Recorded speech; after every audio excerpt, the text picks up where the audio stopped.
Из-за карантина въезд лишь по пропускам. В селе Козиха Новосибирской области постовой потребовал у водителя специальное разрешение. Говорит, из-за того, что животные больны. Но при чем здесь тогда люди? Пропуск у вас есть на въезд всего от главы администрации? Пропуск от главы? Я всегда езжу. Ну, всегда. Когда вы последний раз были? Неделю назад. Неделю назад. Ну, вот неделю назад вы могли проехать, а вот на данный момент сейчас нет. Почему? Ну, потому что на территории данного села введен карантин. Въезд только, если у вас прописка в данном селе, либо пропуск от администрации. Карантин-то на животных, а не на людей же.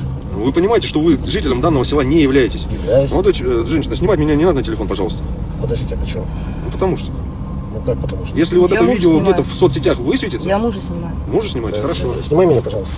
Ветеринары вместе с полицией уничтожили уже тысячи коров, овец и даже собак во многих регионах России, не только в Новосибирской области. Внятно объяснить причины происходящего беспредела они не могут, поэтому версий становится все больше. Здесь может быть все, что угодно, вплоть до того, что, ну давайте я свою тогда уж, раз вы теорию заговора, я тоже теорию заговора.